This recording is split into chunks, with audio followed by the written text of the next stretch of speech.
We're going to do our last example, so letter E. When we look at our problem, this one, we're not able to divide by 2 like we were on letter C, because on this one there is an exponential on both sides. So if I divided by 2, it wouldn't actually simplify at all on the right-hand side of the equal sign. So when I want to start this problem, the first thing I'm going to do is take a logarithm on both sides. So I'll start by writing with the extra log in the problem.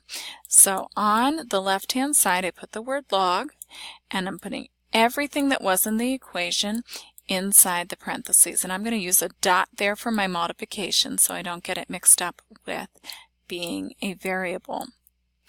And then I put my equals, and since I did the logarithm on one side, I need to have a logarithm on my other side. And so we have 3 to the 2t. Now we're actually going to get to use a number of properties to solve this. So the first property that I'm going to use is the product property, because in here I have a multiplication problem, and I'm going to split that into an addition problem.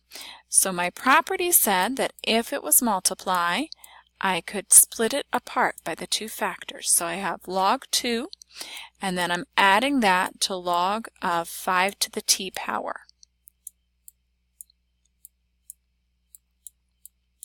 On the right-hand side, I'm going to use the power property.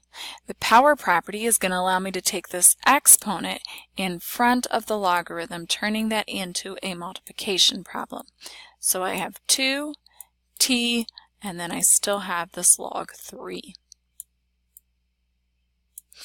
Now I have a little bit more work to do before I switch things into decimals. So the log 2 is fine. I could switch that to a decimal now, but I'll do that as the next step. But here I have a log with an exponent, so I have to use the power property to bring this exponent in front. So this becomes t times the log of 5. And on the right-hand side, we were able to clean everything up last time, so that side I get to use as is. We've talked about numerous times now that log of a number is literally just a decimal, and so I go to my calculator and I'm going to replace all of the logs with decimals, which are a little bit easier for me to deal with. So when I type in log 2, I get 0.3010. And as we talked about before, we need to use at least 4 decimal places with that.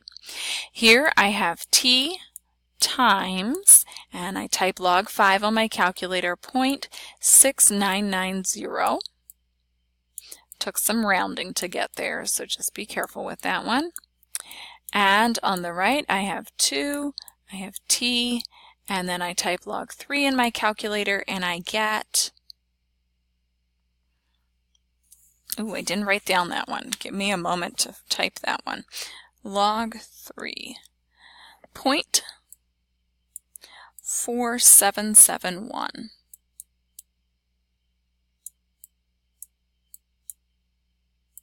All right, there we go. So now I have a little bit more cleaning up to do here on the right-hand side because I have this 2.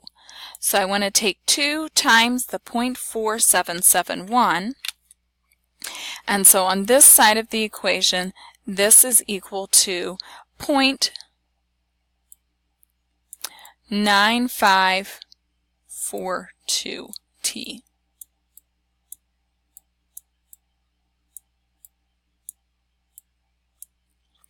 On this side of the equation, I'm just going to rewrite so that I have a more standard form. So I have this 0.3010. And then typically, we would put a coefficient in front of our variable. So I have here 0.6990 t. So now this equation, not beautiful, but something I can definitely solve using traditional algebra. So I'm going to subtract this 0.6990t to both sides.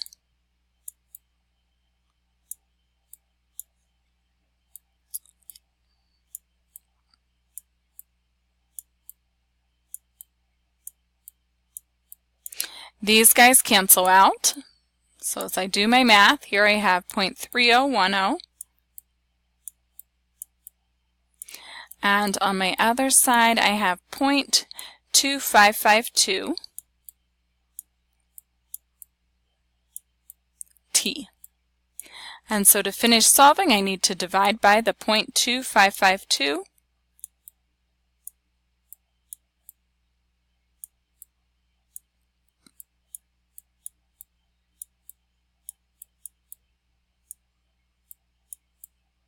These cancel, and so I have t equals to 1.1795.